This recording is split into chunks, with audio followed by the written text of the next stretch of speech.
Señoras y señores, buenas noches. 20 horas 30 minutos.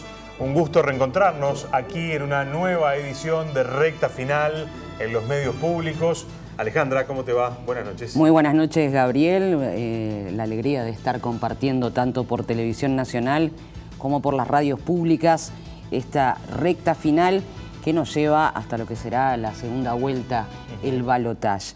El jueves anterior a ese fin de semana será la última entrega de recta final previo a la segunda vuelta. Probablemente haya una semanita más de entregas de recta final ya con análisis y con todo lo que se vendrá una vez que se conozca quién será el próximo presidente de la República. Vamos a compartir con ustedes muchas cosas en este programa, decirles también que todos los ojos están puestos a medio camino entre Bolivia y México. Finalmente Evo Morales llegó a México esta tarde pidiendo el asilo político y por el otro lado, hace un rato nada más, la vicepresidenta del Parlamento asumió per se como presidenta de Bolivia. Obviamente estamos muy atentos a lo que pase allí porque en las calles de Bolivia sigue la represión y por lo tanto lejos de que se hayan aplacado los ánimos en aquel país, la cosa sigue con mucha tensión. Los militares y la policía siguen en la calle y obviamente las manifestaciones populares se van a seguir produciendo en los próximos días, probablemente allí en el país trasandino. Y en esta semana quizás el protagonista tiene hora y día, mañana, sí, 21 horas, el debate presidencial. Y nosotros nos queremos acercar de esta manera a ese debate para poder analizar un poco qué puede llegar a pasar mañana. Vamos a ver un resumen de lo que fue el debate previo al 27 de octubre y después vamos a analizar con Eduardo Botinelli las instancias que nos dejó aquel debate y qué nos puede dejar este. Tenemos poca gimnasia, ¿no?, de este tipo de instancias. Era la primera vez en muchos años. Exactamente, y además esta es la primera que es obligatoria por ley antes de una instancia de balotaje. Por lo tanto, mucho para aprender seguramente en la jornada de mañana. ¿Vemos el tape, te parece? Dale. Esto pasaba en el debate previo a las elecciones del 27 de octubre.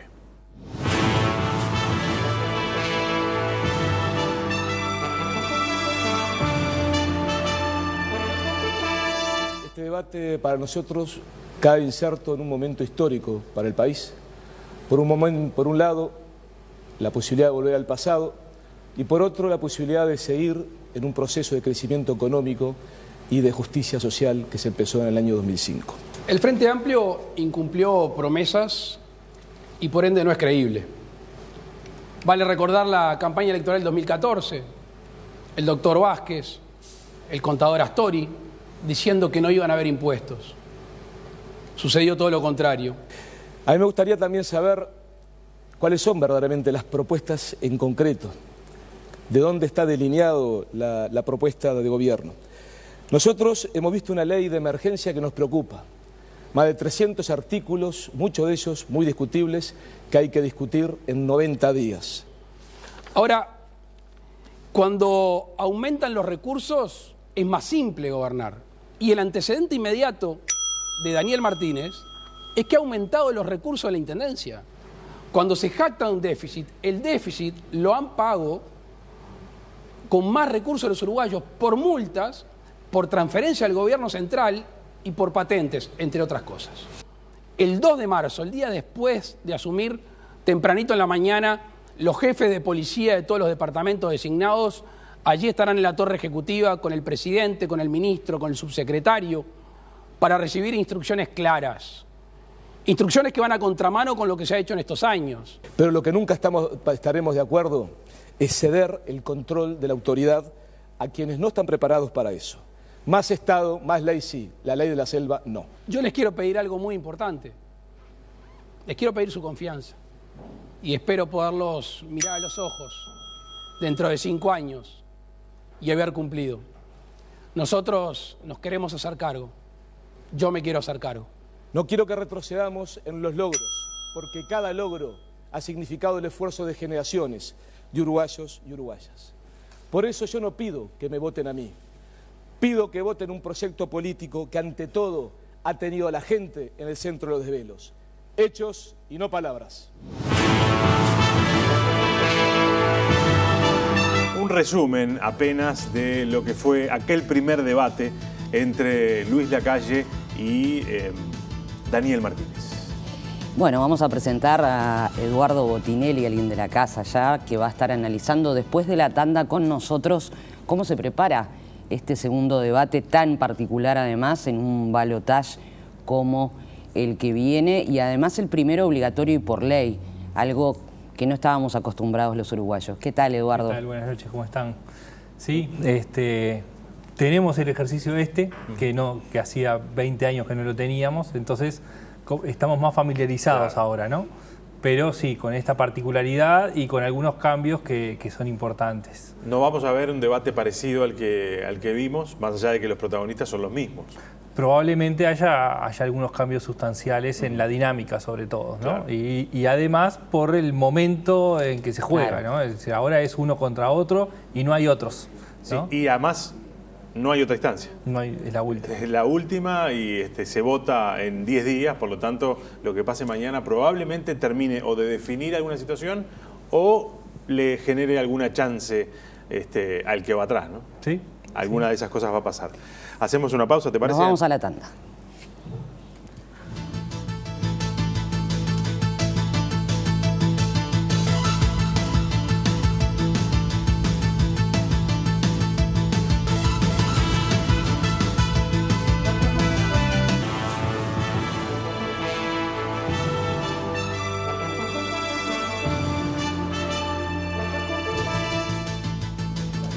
Seguimos en recta final, señores.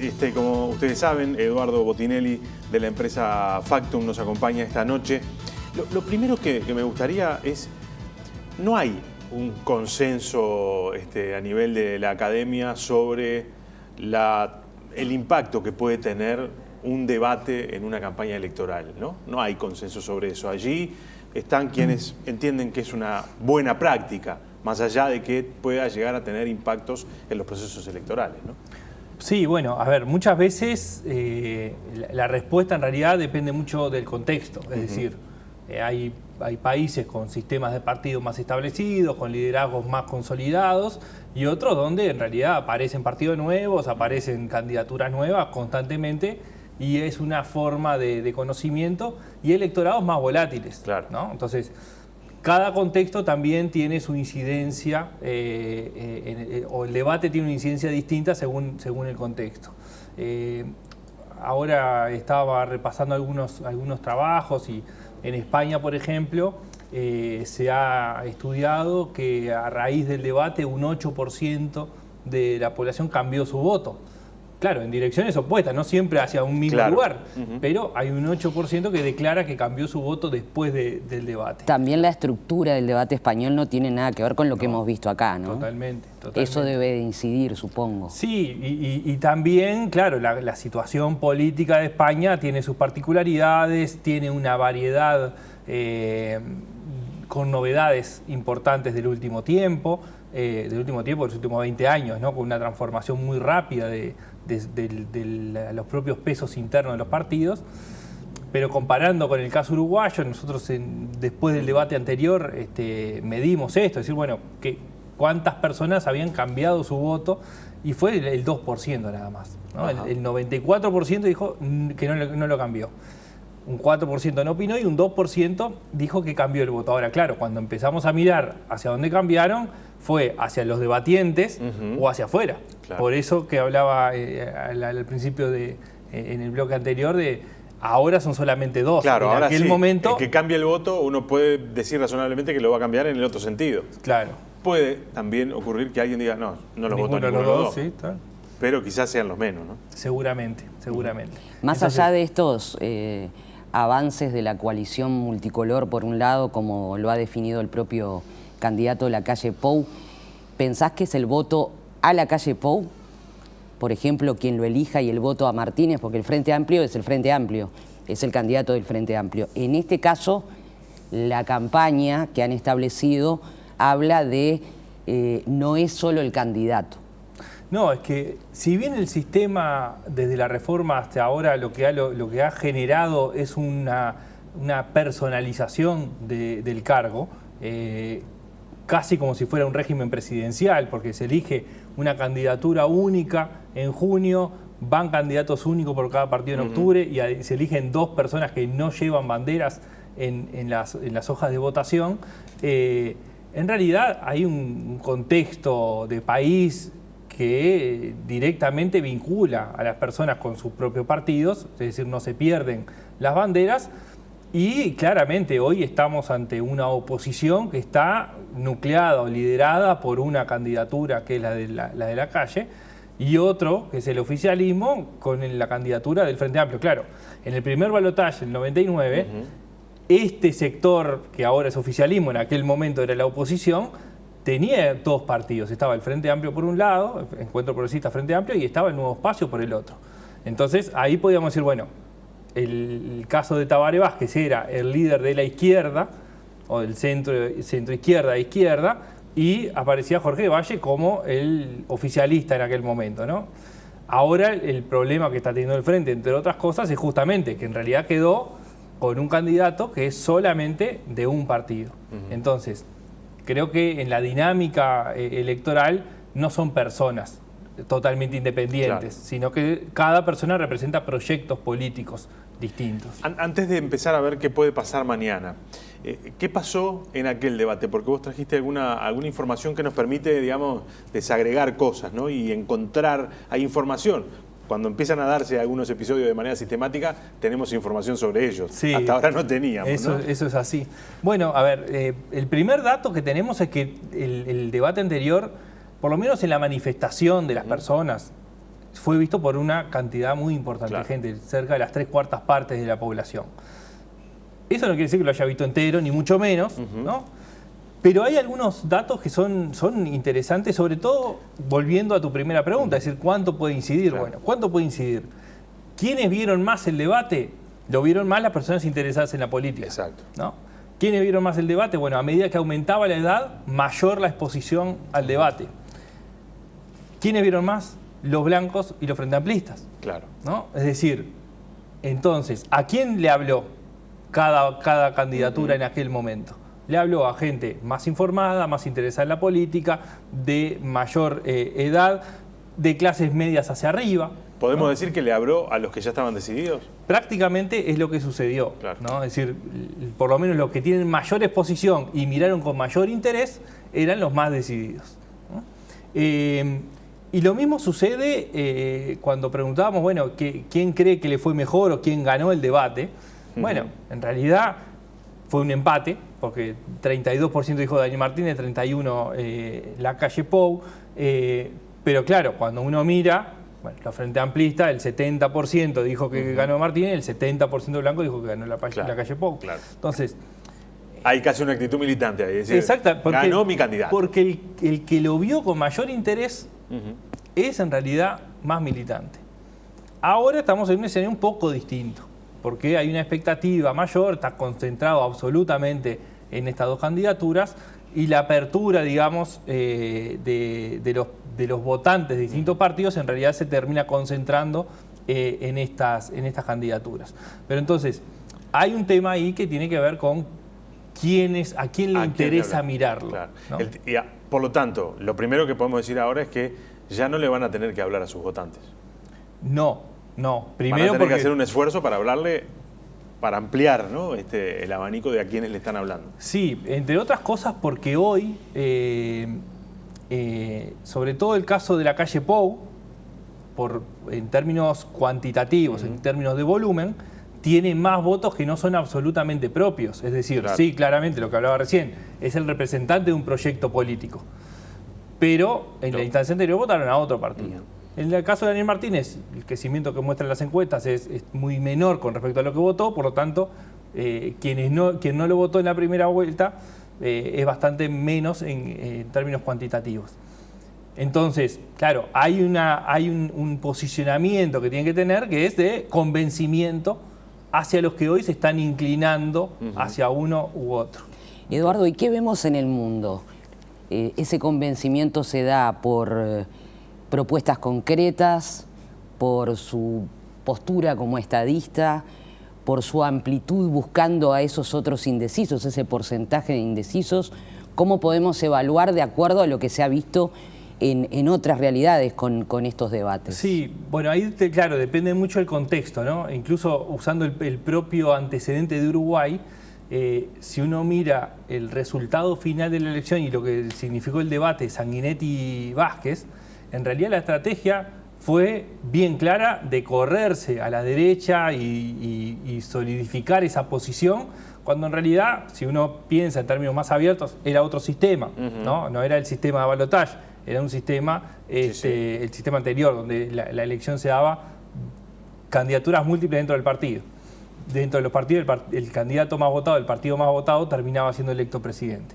Entonces, en esa dinámica, él movió el balotaje, el debate hacia ese lugar, que no es la búsqueda de indecisos o de mayor amplitud, sino todo lo contrario, solidificar una posición, pero porque el sistema era otro. Ahora, en un sistema donde está partido al medio, donde hay porciones de electorado que no eligieron ni a uno ni a otro hasta el momento, es decir, lo que están es teniendo una intención de votar, bueno, ahí las estrategias son distintas. Y ahí hay distintos elementos a evaluar en un debate. Sin duda la postura. La postura no es estar mejor o peor vestido, es qué se transmite con la postura.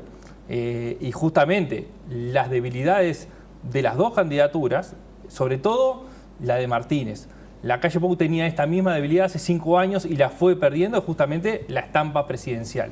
La fue perdiendo porque fue ganando estampa presidencial en estos 5 años, ¿no? Se fue preparando, digamos, para eso. Sí, sin dudas. Entonces está mostrando otra. Entonces el caso de Daniel Martínez, uno de los problemas es ese, es decir, cómo hace para posicionarse y dar esas certezas que pregona, ¿no? Es decir, él se sostiene en una certeza, pero lo que hasta ahora no logró es transmitir efectivamente esas certezas. Entonces, la postura tiene que ver un poco con eso, no solamente con estar mejor o peor vestido o tener mayor o peor gestualidad, sino qué se transmite con eso.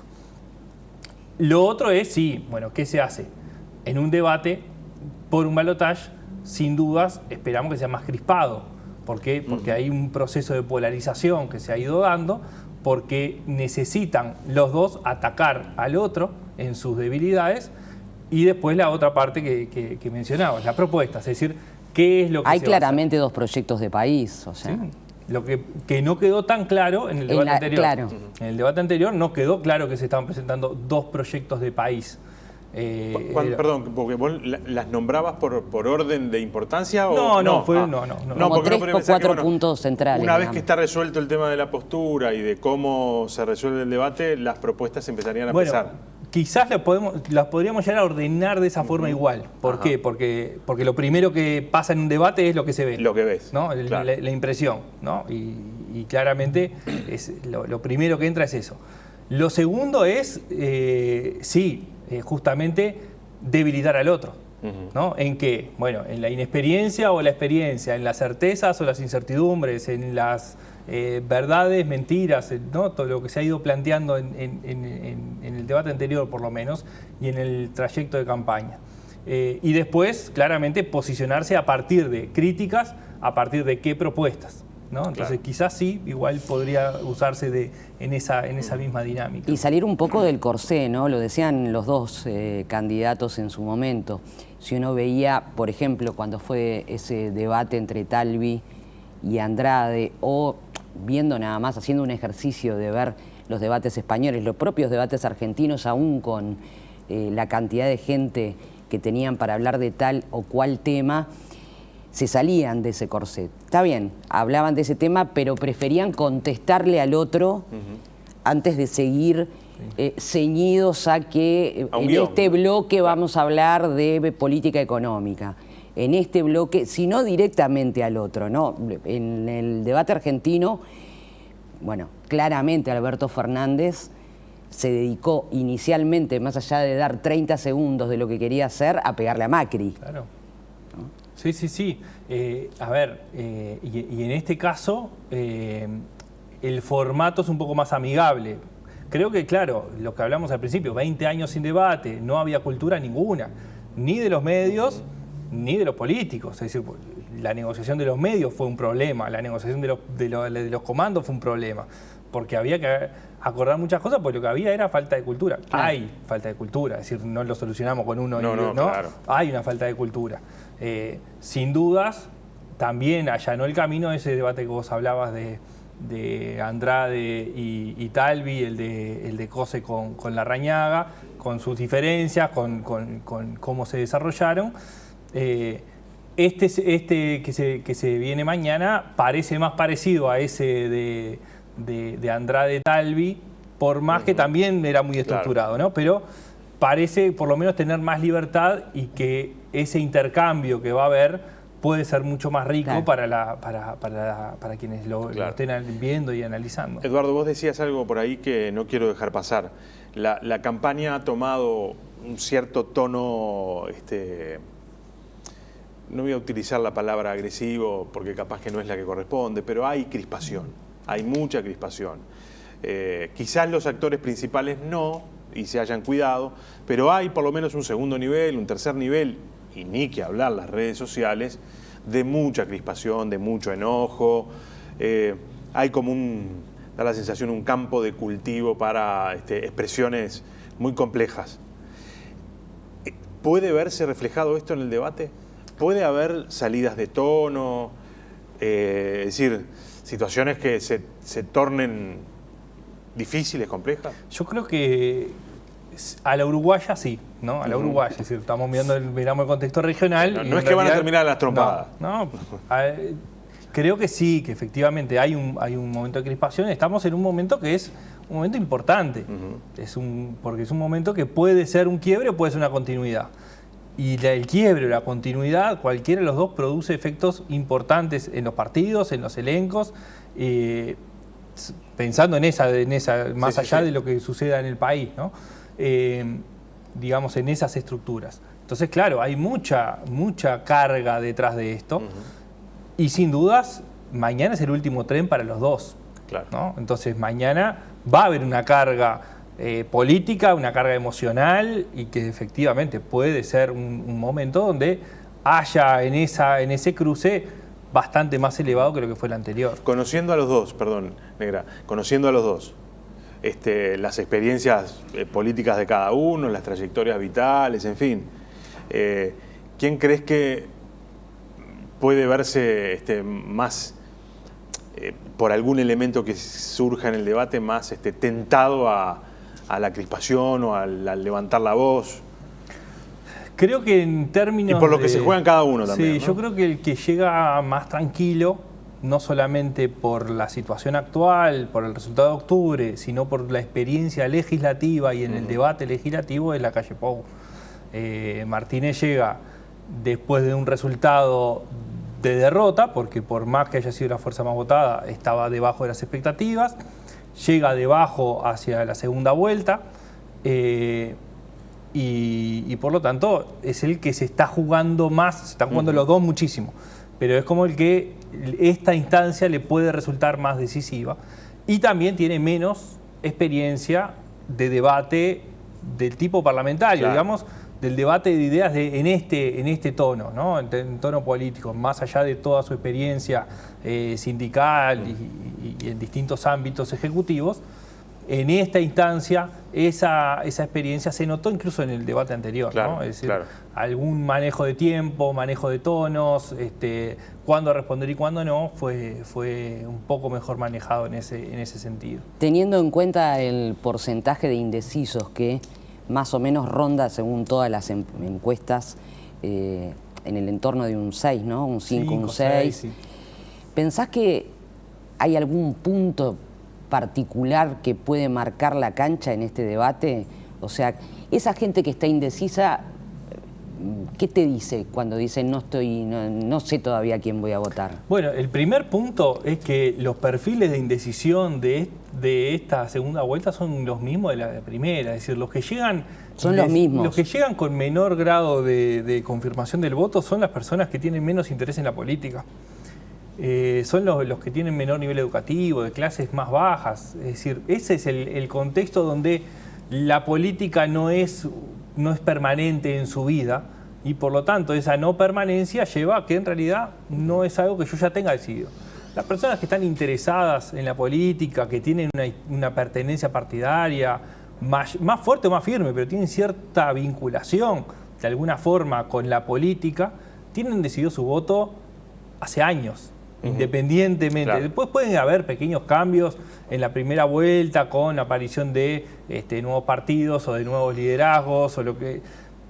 Pero dentro de un área, ¿no? O puede haber incluso en dos áreas distintas, dos áreas políticas, pero todo dentro de un contexto de determinado comportamiento. En los contextos menos politizados, en realidad el cambio es más habitual, las pertenencias son más débiles y por lo tanto también en estas instancias sucede lo mismo. Entonces, Es difícil de predecir la conducta de este grupo de ciudadanos. Sí, sin duda, porque justamente por esa falta de arraigo, de pertenencia a un partido y porque además suelen cambiar a lo largo del tiempo de partidos. Es decir, no es algo que uno estudia su trayectoria y vea que haya votado siempre y una vez cambió. No, claro. Ha ido cambiando en una o dos ocasiones seguidas el voto y eso hace que efectivamente sea también... Más allá de los liderazgos que ya han optado, como decíamos, por ejemplo, nuclearse en la oposición y respaldar a la calle Pou, ¿cuánto el debate puede de repente hacer cambiar a gente que no tiene claro si seguir ese liderazgo porque no lo representa del todo la calle Pou? Bueno, no, sin dudas, si uno piensa, bueno, qué cosas puede atacar uno u otro, una de las cosas que Martínez puede atacar es justamente, de alguna forma, buscar debilitar esa coalición. Lo ha buscado en estos días, tanto él como otros dirigentes del Frente Amplio, decir, bueno, ¿cuánto va a durar? ¿Quiénes van a ser los exponentes en cada área? Digamos, buscar debilitar la coalición de alguna forma. Sin duda es uno de los elementos centrales de Martínez. Así como la calle Pou también tiene y ha usado otros argumentos para debilitar el Frente Amplio.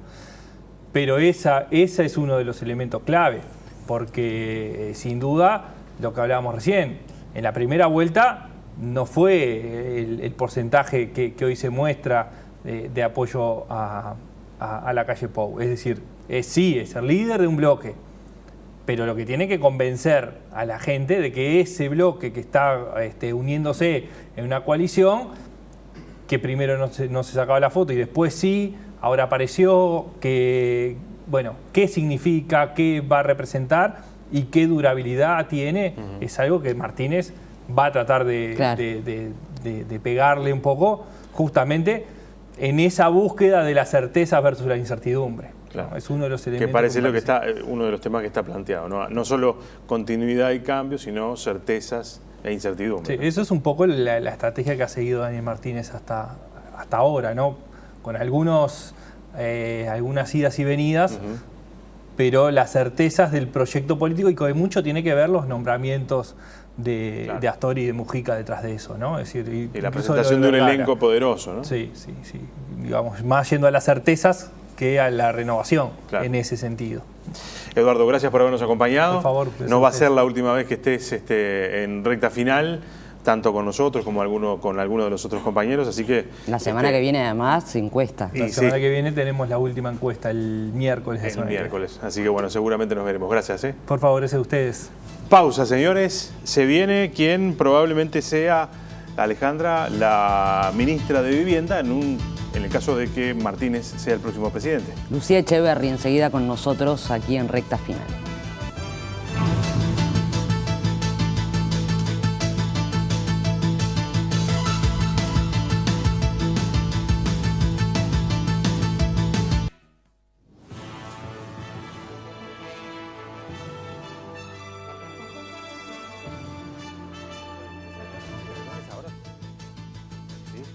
tanda. Seguimos, señores, en recta final. Son las 21 horas y 5 minutos. Decilo de nuevo por las dudas para que sepan que estamos en vivo. 21 horas y 5 minutos. Vamos a recibir a Lucía Echeverri. ¿Cómo no? Gracias por estar con nosotros en esta semana además tan particular, contrarreloj en el trabajo que los tiene a todos en diferentes lugares del país en los últimos 10 días de campaña. Lucía Echeverri, que, está en la Intendencia de Canelones, en el trabajo que tiene que ver precisamente con las obras de la Intendencia y que por el otro lado también fue parte del Ministerio de Vivienda en los gobiernos del Frente Amplio, ¿no? Es así, gracias por la invitación. No, ¿cuál es el desafío de acá hasta el 24? Se han conocido algunas encuestas ahora en estos últimos minutos, en realidad. El Partido Nacional, Luis Lacalle, en realidad, sigue estando adelante en la intención de voto. El Frente Amplio comenzó una campaña que denominó Voto a Voto, que está yendo, trabajando cara a cara con la ciudadanía. ¿Qué han detectado en ese cara a cara? ¿Qué cosas han quedado en evidencia que permiten decir, de repente por acá le erramos, de repente no atendimos esta problemática, de repente no descuidamos a esta población o este territorio? ¿Qué se ha detectado? Sí, fundamentalmente creo que tiene que ver con eso, ¿no? Con el fortalecer lo que ha sido también una historia y una trayectoria del Frente Amplio, ¿no? De una fuerza que nace en el pueblo, pero que sobre todo ha estado permanentemente trillando los barrios, recorriendo, ¿no? Estando en el territorio, fortaleciéndose ahí, generando expresiones organizativas, fortaleciendo y respaldando expresiones de diversa índole, ¿no? En términos de grupalidades. Y creo que eso es lo que empieza a primar en esta segunda etapa, ¿no? Y uno lo percibís, lo ves. Yo les comentaba, tuve la oportunidad además de volver a recorrer departamentos del Uruguay, que hacía un tiempo que no iba, y lo que sentís es eso, hay una muy buena recepción de la gente, que valora muchos logros, pero que te plantea necesidades muy sentidas, ¿no? Muy inmediatas, y que por ahí no es la expectativa de haber sido resueltas en forma inmediata al planteo, pero sí la posibilidad de haber sido escuchadas, ¿no? De distintas formas, de tener una caja de resonancia que hubiera generado por lo menos ese sentirse acompañados, parte de la definición de una solución. ¿Faltó oreja?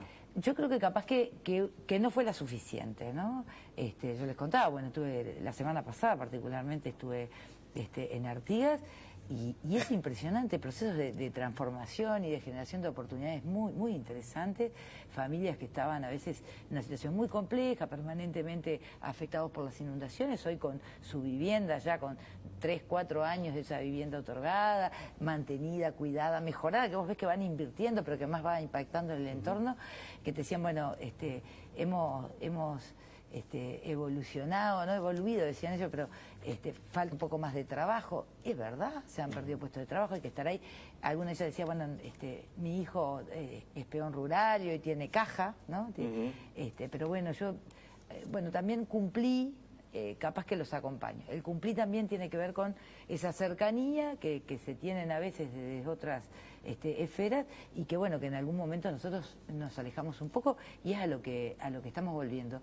No porque se haya abandonado, sino que quizás no tuvo el énfasis, ¿verdad?, que la ciudadanía reclama, ¿no? Ahora vamos a hablar de proyectos, de viviendas, de lo realizado, pero ya que hablabas de Artigas, mandarle el enorme saludo porque estamos llegando a través tanto de TNU como de las radios públicas acá, rinconcito del país, a la gente de las láminas en Bella Unión, hoy porque mañana hoy van a estar firmando los primeros 10 documentos que los hacen dueños de sus casas. Exacto. En las láminas. Sí, pero eso es como un hito final de un proceso... Proceso larguísimo. Larguísimo. Yo lo conocía ya por el 2007. 2007, en una experiencia que fue riquísima y que además es lo que también recoge la política pública, ¿no?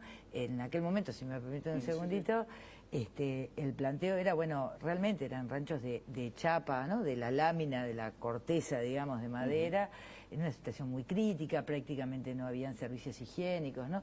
Y el planteo en el momento a la organización, que era una organización que además fluctuaba, tenía 5 o 6 vecinos y vecinas liderando, pero había muchísima gente en cada una de las reuniones. Fue el planteo de parte de la política pública, fue, bueno, vamos a hacer primero los baños y después empezamos a pensar lo que tiene que ver con la infraestructura y la vivienda. Y dijeron que no. Y nosotros decíamos, pero los baños es primordial, una cuestión sanitaria, una cuestión de salud, por la urizada, porque la lámina saltó, ¿verdad?, la opinión pública claro. En un momento muy crítico. Y dijeron que no. Dijeron, no, porque cada vez que acá hay viento, rezamos para que no se nos vuelen los ranchos y quedemos a la intemperie. Así que primero queremos consolidar los ranchos, reforzarlos y después hacemos todo lo demás. Claro.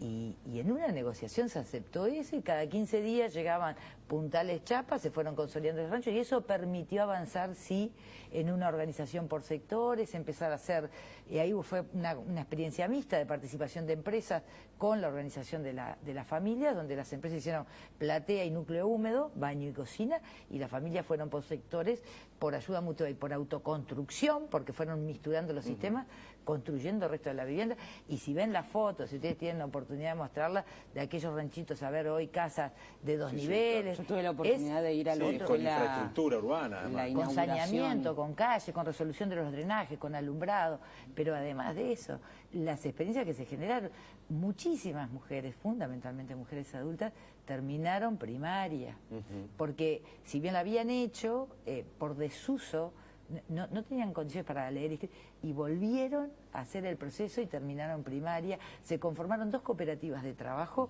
de las cuales siguen, ¿no? Es decir, fue una experiencia que también fue generando también las bases y los aprendizajes para buena parte de lo que decimos es el giro de la política de vivienda y hábitat que tiene que haber en este próximo plan. Y hablando de también esas casas, la maravilla de pensar en la solidaridad, porque cada casa fue construida de acuerdo a las necesidades que se tenían, no es que todas las casas son iguales. No, casas de calidad en términos, no solamente desde las consideraciones constructivas, sino también desde el punto de vista de la conformación de cada uno de los hogares, con la cantidad de dormitorios en virtud de la cantidad de integrantes, sin duda. Sí, no se estandarizó una política y se metía a las personas adentro de ella, sino que se tuvo en cuenta las realidades. Exactamente. El asunto, hay un tema que ingresó con fuerza en un momento de la campaña de cara al 27 de octubre, después no siguió con la misma fuerza, pero de alguna manera ha estado allí. Y es el tema de los asentamientos, el tema de cómo han evolucionado en cantidad, en calidad de los servicios que hay adentro de los asentamientos.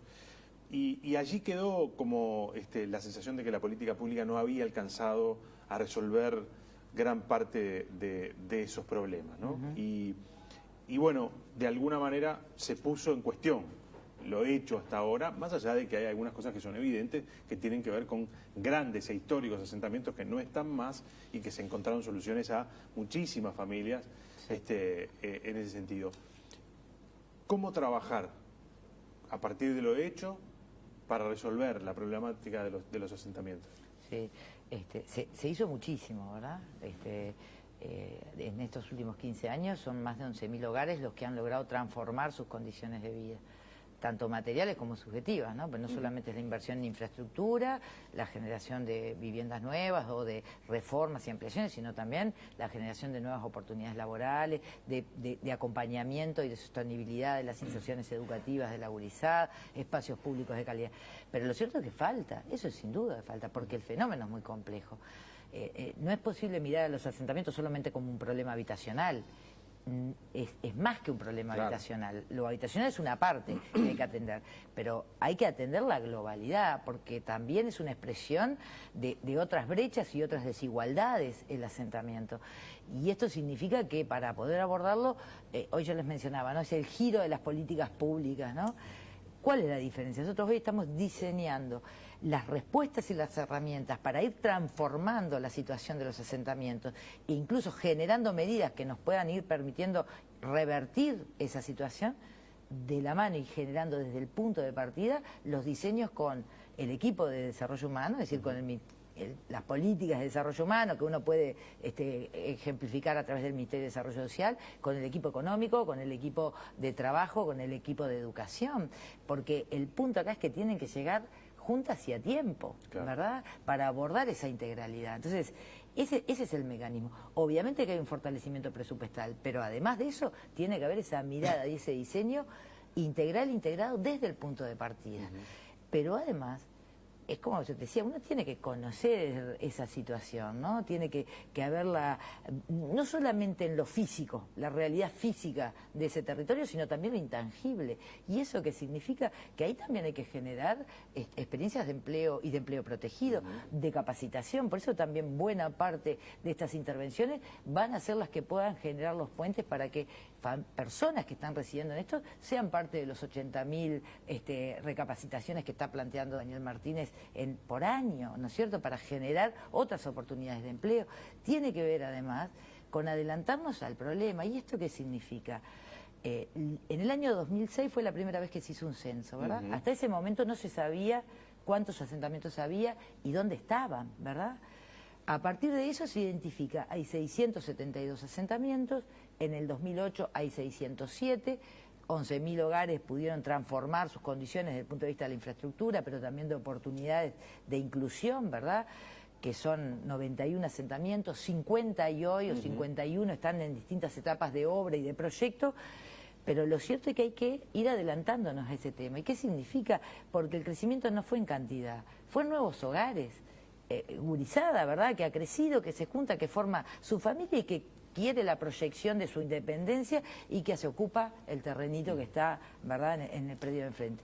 Y eso que significa generar una política de tierras que permita efectivamente el acceso al suelo urbano para estas familias, ¿no es cierto?, para estas jóvenes que también están ahí. Y eso es posible hoy, ¿por qué? Porque tenemos instrumentos con los que no contábamos.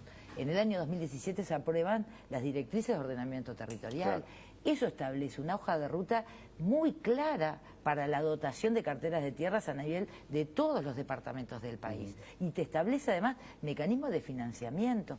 Tenemos además una ley para la utilización de inmuebles vacíos y degradados, que llevó muchísimo tiempo de debate en el Parlamento, pero que finalmente fue aprobada por el Frente Amplio fundamentalmente, porque algunos, fueron muy poquitos los de la oposición que acompañaron, y algunos artículos en particular, ¿no es cierto? Eso va a permitir recuperar infraestructura existente, en donde además tenemos servicios, ¿no es cierto?, en áreas intermedias, no solamente de Montevideo, de todas las ciudades del país, y eso va a permitir generar también un stock y la posibilidad de instrumentar. Si uno mira lo que fueron las metas quinquenales que se propuso el gobierno del Frente Amplio en este quinquenio, podría decir que fue un éxito lo realizado en vivienda. Sin embargo, es normal y es habitual en los políticos del Frente Amplio seguir sosteniendo, bueno, tenemos un déficit enorme en políticas habitacionales. Y lo estoy diciendo viendo las cifras, ¿no? La meta quinquenal era de unas 48.000 y pico de soluciones de vivienda a lo largo de los 5 años, y las proyecciones a diciembre van a llegar por encima de las 75.000, ¿no? O sea que es mucha la diferencia. Ahora, ¿se está dispuesto a poner más plata?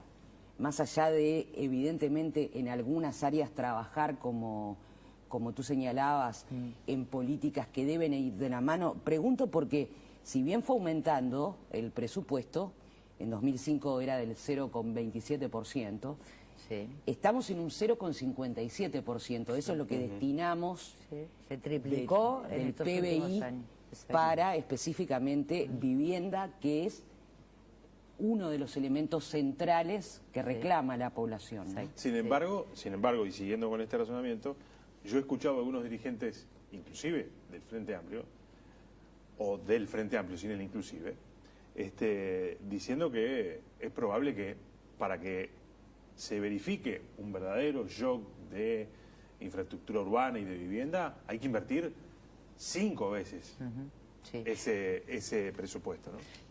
El producto o el bien vivienda en sí mismo tiene costos importantes, porque es la tierra con los servicios de infraestructura, la vivienda en sí, eso implica proyectos, eso implica materiales, eso implica mano de obra, eso implica tiempo, ¿no es cierto? Entonces, sin duda, es caro, y no es que regule el precio la política pública, ¿no es cierto? Pero nosotros entendemos que es prioridad, y Daniel lo ha manejado así, lo ha dicho.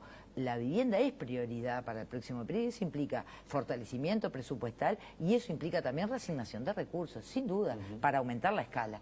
Hoy la producción, ¿verdad?, que estamos manejando ahí de soluciones habitacionales, realmente es muy importante, ¿no? Estamos hablando de 50.000 viviendas nuevas, más soluciones que implica también préstamos para refacción, para ampliación, que significa la adquisición de tierra también, que significa también las garantías de alquiler, que es muy importante también. Entonces, acá estamos las cooperativas. Por supuesto, que además que agregan un valor desde el punto de vista de la construcción de ciudad, porque ese es el esquema con el que estamos planteando la vivienda, ¿no es cierto? Es un estructurador de ciudad y tiene que ser un constructor de ciudad, pero de ciudad de calidad, ¿no es cierto?, de ciudad inclusiva. Y ese es el marco que queremos darle. Un ejemplo, cuando estábamos hablando de los asentamientos, es decir, los programas o las políticas que se diseñaron recién con el Frente Amplio, el programa de mejoramiento de barrios o el Plan Nacional de Realojos o el propio Plan Juntos, van a trabajar integrados, cada uno aportando su experticia en el mismo territorio. Eso permite una eficiencia desde el punto de vista de los recursos, pero sobre todo de la celeridad en las respuestas para transformar la situación y cubrir o contemplar las necesidades de la población, muy importante. Esto implica, desde el punto de vista de las garantías, y pensemos además en los jóvenes, con una realidad que no tenía el país antes. Hoy tenemos 15 ciudades donde está presente la educación terciaria. Claro. Universidad de la República, pero también la UTEC, Durazno, Fray Bentos, Tacuarembó, Colonia, Maldonado. Pensemos ahí la cantidad de jóvenes de hecho, hoy que se inauguraba y se habilitaba, y así lo confirmaban en Durazno, una residencia exactamente, tanto para los estudiantes de la UTEC, de la UTU y para los docentes. Exacto. Pero además, jóvenes que son de los propios departamentos o departamentos vecinos, donde la posibilidad de estudiar más cerca, primero que le da tranquilidad a la familia, obviamente que los costos son menores, pero vamos a acompañarlos, vamos a cuidarnos para que esa oportunidad educativa realmente se transforme en la posibilidad y en esa plataforma para volar. ¿Con qué? Con becas de alojamiento, con subsidio parcial de alquiler, porque es un instrumento potente. Pensemos en la familia. Previo al 27 de octubre tuvimos un intercambio, ¿verdad?, con asesores del Partido Nacional, del Partido Colorado, del Partido Independiente, organizado por la Sociedad de Arquitectos y la Facultad de Arquitectura, con aquellos que ya tenían representación parlamentaria. En un intercambio, debate, digamos, respecto de las propuestas vinculadas a vivienda y hábitat. Y ahí una de las cuestiones justamente que marcábamos era en el tema del alquiler, digamos. Y ahí, terminando, viene una señora y me dice, mira, yo tengo 2 hijas, vivo acá en Montevideo, tengo un ingreso de 48.000 pesos. ¿Va a haber algo para mí y para personas Siempre pasó que hay una franja para la cual no hay respuesta. Exacto. Que son de ingresos medios o medios bajos. Y sí, va a haber respuesta. Claro, son de ingresos medios, pero no tienen el ahorro de repente. Exacto, pero sí va a haber respuesta. Primero porque va a haber un fortalecimiento del Fondo de Garantía del Crédito Hipotecario con una generación de un seguro, de modo tal de que el banco hipotecario, que es un banco público, que no tiene otros productos, no hay tarjeta, no hay préstamos para su métier y su objetivo es garantizar el acceso y la permanencia en la vivienda, tenga la posibilidad de generar mejores condiciones de préstamo para este sector de población con ese seguro que le permita tener un monto mejor para acceder a lo que hoy hay en el mercado disponible con un reaseguro de la cuota respecto del ingreso. Pero además vamos a hacer una producción pública de vivienda fundamentalmente en la modalidad de alquiler con opción a compra. Eso significa, ¿verdad?, tener la garantía de que no pone en juego esa familia que tiene, ¿no?, esa señora con 2 hijas que tiene 48.000 pesos de ingresos, va a pagar una cuota que no compromete el resto de sus obligaciones para el sustento de la familia y el Estado la va a apoyar con lo que falte durante 5 o 6 años hasta que tome la opción de comprar, de adquirir definitivamente esa vivienda.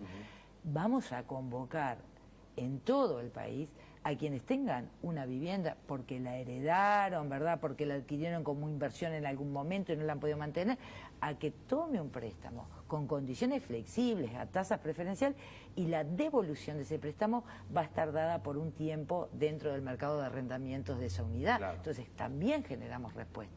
Y obviamente la necesidad de generar una articulación público-privada para aumentar el stock y para aumentar la producción de vivienda, en donde nosotros entendemos que tenemos todavía incentivos urbanísticos, como yo les mencionaba hoy, para generar un escenario favorable, ¿no? Pensando en los asentamientos, de nuevo, volviendo al tema, ¿la solución para los asentamientos es siempre la erradicación y la relocalización de las personas que allí viven? ¿O hay espacios donde se puede llevar el servicio público, construir, digamos, que se incorpore a la planta urbana, digamos, ese espacio? Sí. Hay algunos que son factibles de regularizar y buena parte de los que hoy se están trabajando, pero que claro, se ha llegado a los más complejos. Isla de Gaspar, por ejemplo, famoso, ¿no es cierto? En Montevideo, ya que estamos acá, pero en la Ravide, ¿no? En la Unión, en pleno corazón de la Unión, una centralidad. Bueno, ahí hubo que hacer un realojo total. En el año 2003-2004 fue planteado para regularizar, pero bueno, efectivamente se entendió que era imposible, ¿verdad? Entonces, los estudios que se dieron y los trabajos que se hicieron a nivel de todos los equipos de la Intendencia y del Ministerio determinaron su relocalización total. Pero hay otros lugares que efectivamente pueden ser regularizados y eso implica una posibilidad de discriminar. Unos serán regularizados, ¿dónde están? ¿Qué ciudad autogenerada? Sobre el esfuerzo de la propia gente, ¿no es cierto? Y otros tienen que ser relocalizados. Y ahí hay una prioridad sobre aquellos que están en zonas más comprometidas porque están permanentemente afectados por inundaciones o están en lugares contaminados eventualmente, y esos van a estar dentro de las prioridades de relocalización, como se ha hecho y como hay que rearmar hoy el esquema justamente para integrar eso, ¿no? Se ha mejorado bastante en el tema de los tiempos también, ¿no? A lo largo de los últimos 15 años hemos visto lo que tardaba de repente en una estructura de vivienda, el propio sistema cooperativo, y vemos que ahora se mejora en relación a los tiempos. Estas leyes que tú señalabas, ¿pensás que también van a ayudar a que la gente no espere tanto? Bueno, el objetivo es ese, ¿no? Que la diversidad de instrumentos que estamos planteando dentro de las 10 medidas concretas, no las únicas, ¿verdad? Porque vamos a recordar las 10 medidas. Sintetizan un poco, ¿no es cierto?, los planteos, pero yo te veo que tenés las bases programáticas, tiene un capítulo entero vinculado a vivienda y hábitat que es mucho más abarcativo, pero la intencionalidad es que sin duda haya ahí un fortalecimiento de una institucionalidad que se creó en el año 2005, que es lo que ha permitido que la política pública genere esto, ¿no? Superar las metas en soluciones habitacionales. Entonces, eso sumado a otras cuestiones. Cada departamento tiene una realidad diferente vinculada al tema de vivienda y hábitat. Sí. Y acá no se trata de que sean medidas o programas generales, independientemente del contexto territorial en el que tengan que actuar. Al contrario, hay premisas estructuradoras de la política y de los programas, pero que tienen la flexibilidad de adaptarse a las realidades de Artigas, que hoy hablábamos, o la de 33, que es diferente, o La Valleja, o Salto, o Montevideo y Canelones, ¿no? El área metropolitana. Entonces, eso tenemos que incorporarlo y para eso así lo hemos diseñado. Un ejemplo, todo el corredor litoral norte, por decirlo de alguna manera, tiene una producción vinculada a la madera que es sustantiva. Entonces nosotros decimos, bueno, la vivienda también es un dinamizador de la economía, fundamentalmente la industria de la construcción, ¿no es cierto? Pero si también tiene posibilidades de incorporarse a otras cadenas de valor para agregar condiciones de generación de empleo y de inversión. La madera es una. Nosotros decimos, la construcción en madera es factible. Se han hecho experiencias, pueden dar un salto cuantitativo muy importante y eso implica que los pequeños aserraderos tengan obviamente una repercusión y un papel a jugar en la preparación de paneles y vigas. Hay que generar capacitación en la metodología y en el sistema constructivo en madera. Eso implica además menor costo para la producción misma de la vivienda, calidad garantizada y además un costo más accesible para el Estado, lo que te implica poder aumentar la cantidad de construcciones. Te quiero llevar brevemente a otra área de acción del Ministerio, que no es estrictamente el de la vivienda, porque hoy muchos analistas dicen que hoy ser de izquierda y no tener una mirada sobre el medio ambiente es casi una contradicción. Y da la sensación de que el Frente Amplio ha perdido iniciativa allí, inclusive han emergido allí en el sistema político algunos actores que han levantado esa bandera y han tenido inclusive un cierto éxito electoral. Y muchos cuestionamientos, por otra parte, aparte de las políticas que llevó adelante el Frente Amplio. Pienso en la política minera, la instalación de Aratirí fue muy cuestionada por aquellos actores que estaban en el territorio, la instalación de UPM y las negociaciones que hubieron con la Dinama. En fin, podríamos ampliar la lista de reclamos, la situación de las aguas, pienso en aguas corrientes y desde donde se toma el agua que se potabiliza y que después consumimos todos los uruguayos. Ha habido ahí un flanco que algunos consideran débil de la política pública del Frente Amplio en esta materia. Sí. Lo cierto es que, frente a eso que tú me decís, nosotros tenemos que contestar, bueno, tenemos por primera vez, a partir del 2008, una ley de ordenamiento territorial y desarrollo sostenible que se genera en el 2008. Mirán todo el tiempo que ha pasado para que eso fuera posible, ¿verdad? Y fue instancia del Frente Amplio, y fue el Ministerio y la Dirección Nacional de Ordenamiento Territorial, ¿verdad? Que con otros actores obviamente, pero elabora esta ley que ordena por primera vez el territorio, ¿no? Las áreas productivas, las áreas industriales, ¿no es cierto? Tenemos un Plan Nacional de Aguas por primera vez aprobado, con una ley de riego que viene acompañada, de la cual la Dirección Nacional de Agua y Saneamiento fue parte.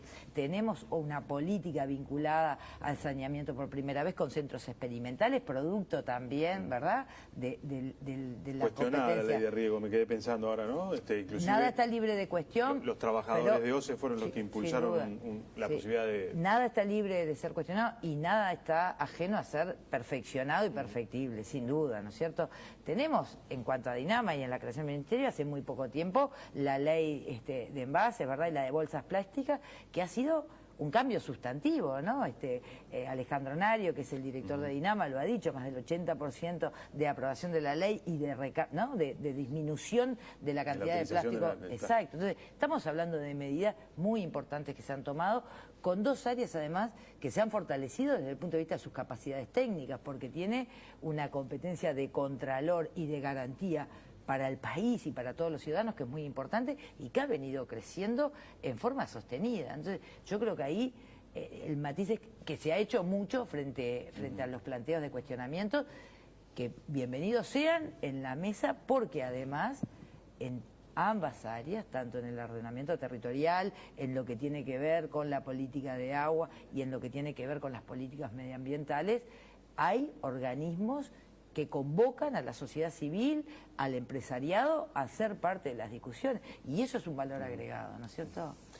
Lucía, muchísimas gracias por habernos acompañado esta noche aquí en Recta Final. Veremos qué es lo que sucede. Nos hubiera encantado tener la posibilidad de que hubiera un ida y vuelta, un debate con a quien representara a la oposición en el tema vivienda. No lo pudimos hacer, solicitamos saber un poco por dónde venía y nos quedamos entonces con las propuestas que tiene el Frente Amplio para lo que sería un cuarto gobierno en relación a temas tan importantes como estos, ¿no? Sí.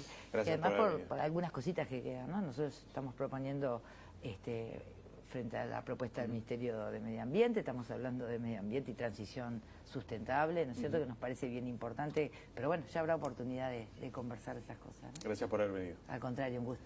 Pausa y se viene el convencional del Partido Colorado, Aníbal Glodowski, a cerrar esta edición de Recta Final.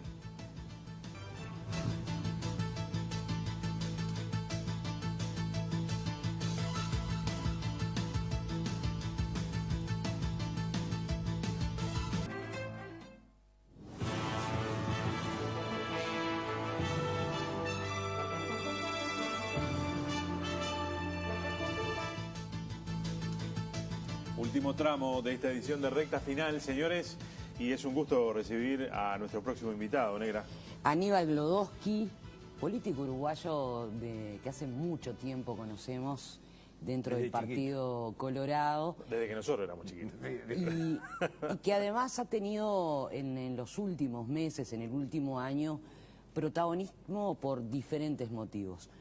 En primer lugar, porque se presentó como precandidato al Partido Colorado. En un momento determinado, con la confirmación de que iba a estar Julio María Sanguinetti, bajó su candidatura para respaldarlo y luego, en esto que estamos viendo en este momento, bueno, es una de las voces críticas sobre lo que podríamos hablar sobre derrotero que viene teniendo su propio partido en esta definición en el balotaje. Gracias por estar con nosotros. No, muchas gracias a ustedes. Además es interesante en una campaña donde corren dos, que inviten a uno que no corre, lo cual es muy... Lo que pasa es que los que corren mañana van a estar acá, ¿no? Mañana van a estar mañana acá. Los tienen. Sobre los cambios, hace unos días yo pensaba, puse un ejemplo que no lo voy a poner acá porque después me llevó 2 días de discusión en las redes, pero los cambios en la vida de los políticos, las posiciones políticas, acompañan también la velocidad de los tiempos. Hace 100 años uno podía mantener posiblemente a lo largo de toda la vida una posición. Eso se va acotando, y en la medida que todo es más rápido, uno debe de ir tomando posiciones. Porque lo que cambia no es tanto uno, sino que lo que cambia es la realidad. Y uno debe de estar atento a esa realidad. A ver, en política uno tiene una idea, se supone que uno está para llevar una idea, porque tiene una concepción del país, del mundo, de la gente, que quiere llevar adelante. Eso significa dentro de un partido buscar los espacios donde poder sembrar esa semilla. Bien, no lo teníamos, salimos con la precandidatura, viene Sanguinetti, y Sanguinetti es un almácigo fértil para plantarla, y después se da lo que se da en la elección interna con el triunfo de Talvi, y esta resolución que lo lleva a otra posición. No se trata, si uno analiza a los políticos en la actualidad, va a ver que ya no resisten el archivo legítimamente, porque si lo resistieran, serían unos necios. Claro. Porque la realidad es la que impone, y uno tiene que estar atento a la realidad para reaccionar acorde a lo que la gente quiere. El Partido Colorado ha tenido en la última elección, la del 27, su segunda peor votación en la historia. Cuando parecía que había algunos brotes verdes, digamos, que hacían augurar un desempeño mejor. Incluso en algún momento de la campaña hasta se pensó que podía ser quien disputara el balotaje. ¿Qué pasó? Que de nuevo el Partido Colorado, con un liderazgo supuestamente nuevo, que venía a oxigenar al partido, termina teniendo su peor votación y termina rápidamente alineándose, motivo por el cual usted toma una decisión diferente? El Partido Colorado, lo conversábamos en la radio, el Partido Colorado desde el retorno a la democracia ha tenido 2 grandes árboles, como el doctor Jorge Valle y el doctor Sanguinetti. Bajo esos enormes ombúes creció muy poco pasto. La generación del 80, mi generación, es una generación que no pudo procesar nunca una renovación por la presencia de 2 líderes que además, vaya en su favor, imbatibles. Entonces, no había... Imbatibles hasta ahora. No había como... Sí, imbatibles hasta ahora. Pero tiene más de 80 años y ahora lo vamos a ver eso. Pero lo que es cierto es que bajo esos árboles no se procesó ninguna renovación. ¿Qué fue lo que pasó en algún momento? Bueno, no vinieron renovadores, vinieron nuevos. Por más que Bordaberry proviene de una familia política de 2 generaciones, él es la 3ª generación, por más que Talvi haya estado cerca de algunos gobiernos o haya participado técnicamente, no son fruto de la cantera partidaria.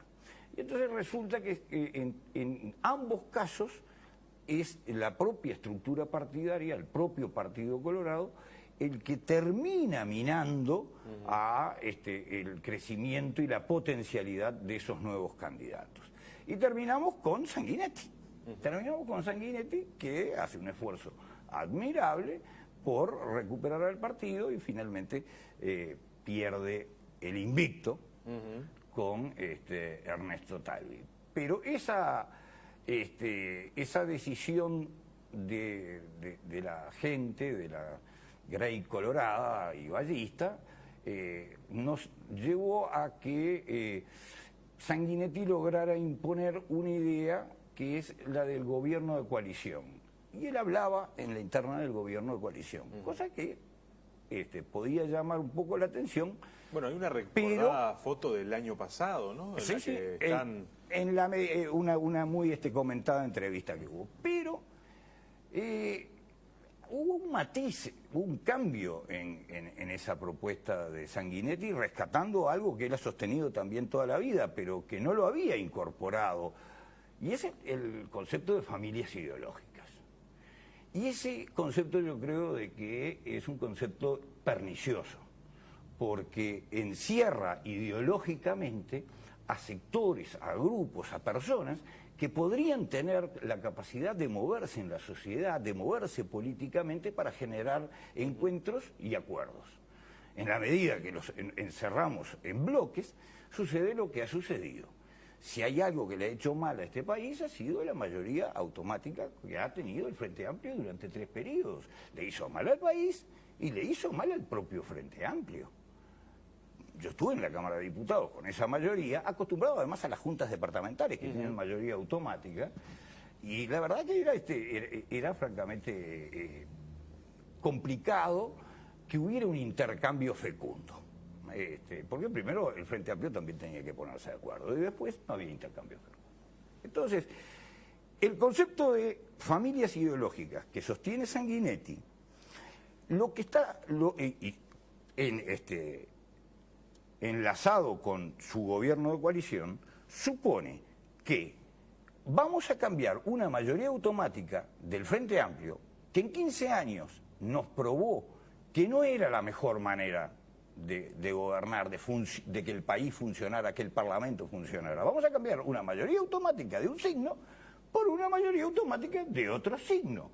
En definitiva, cambiamos el medicamento, pero ninguno de los dos medicamentos curan la enfermedad, porque la enfermedad está en que tenemos 2 bloques en la sociedad claramente distanciados y representados supuestamente por esas familias ideológicas. O sea que Ahora es difícil también, ¿no? Yo pensaba en eso de decir, bueno, esas familias ideológicas, y entiendo su concepto de lo mejor que puede hacer el político es no resistir sus propios archivos, pero es difícil de repente afirmaciones tan categóricas como las dadas por Ernesto Talvi en relación a Manini, por ejemplo. No voy a hablar de los acuerdos o no acuerdos con el propio líder hoy de la oposición multicolor, Luis Lacalle Pou, ese es otro tema. Y luego esa foto del pasado fin de semana, como si no hubiera pasado nada, ¿no? ¿Por qué? La entiendo. La entiendo. Primera cosa, en cuanto a también el prejuicio, escuchaba un participante, un invitado que tuvieron antes que hablaba del prejuicio que hay, y creo que el prejuicio en este sentido juega un papel muy, muy activo. Si uno mira la región hoy, se asusta. Hay fuego, hay violencia en toda la región. Sin embargo, Uruguay mañana va a tener un debate ejemplar. Hablabas de crispación, pero es la crispación natural, digamos, de una campaña electoral. Crispación a la uruguaya. A la uruguaya. Y ojalá de aquí al 24 tengamos, sea cual sea el resultado, una conducta que le eche luz, nos convierta en un faro en una región, francamente, en una situación muy conflictiva. ¿Quiénes han tenido mayoría automática estos 15 años? El MPP y el Partido Comunista, que son algo así como los demonios ideológicos para muchos así los están planteando. Muchos correligionarios míos. Pues bien, entre muchos errores que puede haber cometido el Frente Amplio en el gobierno, tengas en cuenta que mañana hay un debate y el 24 votamos en paz, en democracia y esperando una jornada ejemplar. Y quien gobierna son precisamente los dos demonios. Quiere decir que entonces no prejuzguemos. No prejuzguemos. Yo tengo mis grandes reservas respecto a Manini. No tanto desde el punto de vista ideológico. Creo que es una piedra en esa coalición. Si fuera un zapato la coalición, la piedra es Manini. ¿Por qué? Porque tiene un partido que es de carácter corporativista, cuyo fin primordial es presupuestal. Entonces, cuando lleguen a discutir el presupuesto, va a plantear su única prioridad la razón de ser. Tiene que hacerlo, porque si no se queda sin partido. Tiene que hacerlo, tiene que plantear su razón de ser. Y es cara. Sí. Porque si uno analiza las Porque además no es solo lo presupuestal para los activos, sino lo que se viene en materia de discusión de la seguridad social. Ese es un tema muy importante, en un tema donde la seguridad social, no solamente desde el punto de vista militar, sino toda la seguridad social, claro, es un tema que va a haber que replantear. Pero la razón de ser de Manini es una razón cara. Y la coalición multicolor es cara, porque atrás va a venir Talvi, que va a reclamar sus 136 liceos. Y después va a tener que arreglar en la Cámara de Diputados con cada uno de los sectores. Esto es en materia de cómo va a funcionar el gobierno. Entonces, muchas veces los acuerdos, para su sorpresa con la foto y todo eso, puede llevar a fotos muy curiosas, digo, porque en definitiva lo que nos une es la incomodidad, como dice un comentarista radial. Lo que nos une es la incomodidad. Eso se percibía, pero bueno, al Frente Amplio le llevó, antes de llegar al gobierno, 34 años pulir su coalición. 34 años. El gobierno de coalición de las familias ideológicas que encabezará la calle Pou y que seguramente tendrá como principal articulador a Julio María Sanguinetti, es un gobierno que tendrá que hacer lo que pasó en 34 años el Frente Amplio en 6 meses. Y tendrán que ponerse de acuerdo todos y tendrán que ver cómo es que van a llevar adelante este gobierno. En contrapartida de esto, los actores de la hoy oposición están diciendo, bueno, pero también va a tener muchos problemas el Frente Amplio para gobernar con 13 senadores, 14 si ganan. De hecho, y 42. El senador Delgado dijo públicamente que en el caso de que ganara el Frente Amplio y el ministro, el canciller, fuera Danilo Astori, si lo primero que hacía no era censurar a Maduro y a Venezuela, lo bajaban.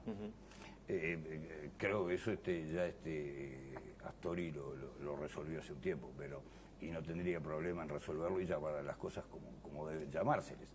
Pero lo que creo que esas dificultades que se le señalan al Frente Amplio son precisamente la virtud que en cualquiera de los dos casos yo le vería.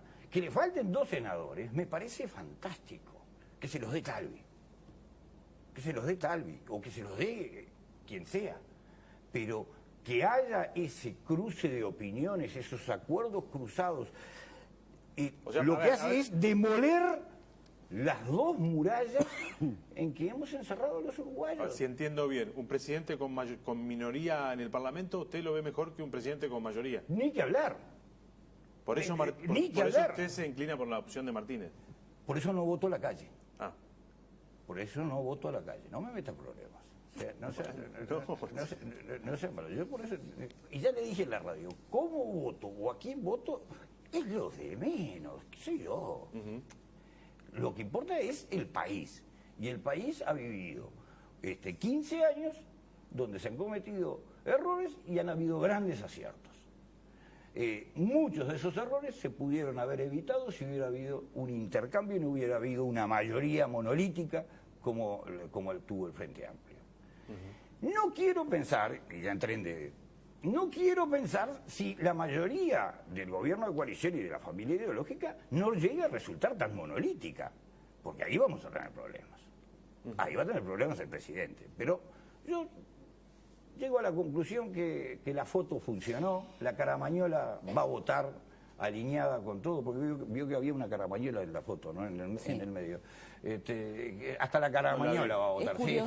Es curioso que se hable nuevamente de familias ideológicas en esto de los archivos y de que no se resisten esos mismos archivos, cuando durante todo el 2018, al menos en lo que fue la campaña de cara a lo que se venía en este 2019, se dijo que había que terminar de hablar de ideologías de derecha y de izquierda, porque en realidad el siglo XXI y esta cercanía con el 2020 sobrepasaba toda categoría. De hecho, por hacer una comparación que parece como un espejo de lo sucedido en Bolivia, le cobraron a Graciela Villar el haber dicho oligarquía y pueblo, ¿no?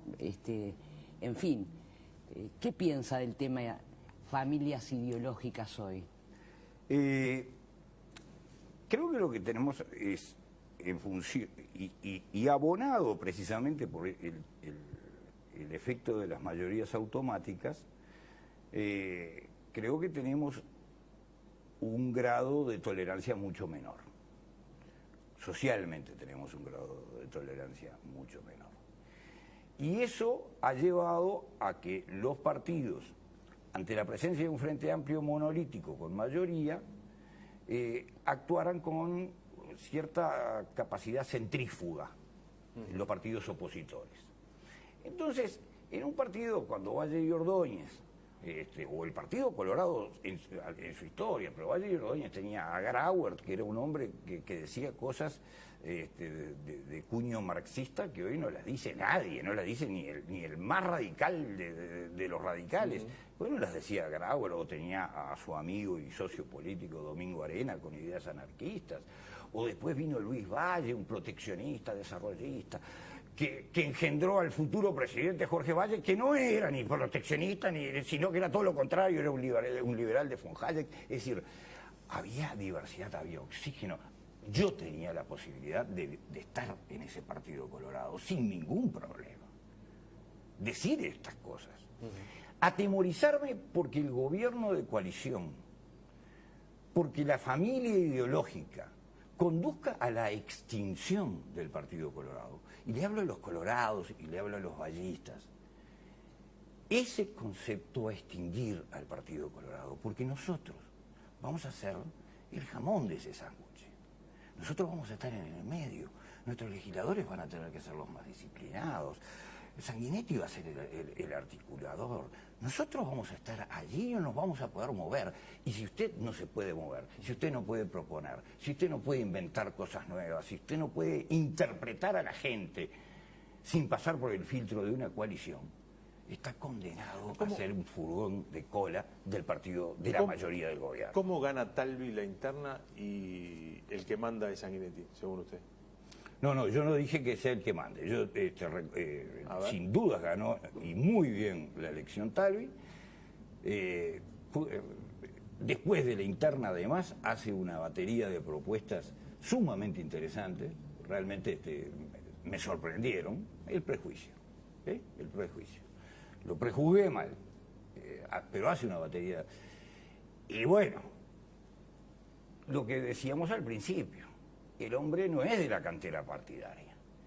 Y el partido tendrá más grande o más chica, tiene su idiosincrasia, su forma de ser, sus mecanismos. Y hay aparatos que no se mueven. Que Sanguinetti los conoce. Los mueve. ¿No? Digamos, ganó Talvi, pero cocina Sanguinetti. Parecería que, como se decía antiguamente, ganó en la cancha y perdió en la liga. Va a perder en la liga. ¿No me va a decir a quién vota el 24? No votó la calle, eso quédese tranquilo.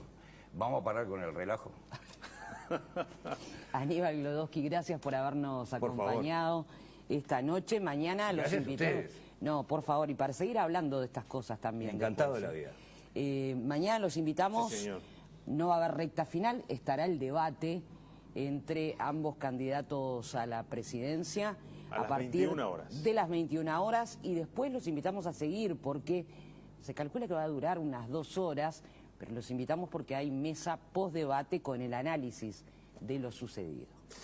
Que tengan una buena noche y nos reencontramos mañana y ustedes siguen después con Recta Final el jueves y volvemos el viernes nosotros.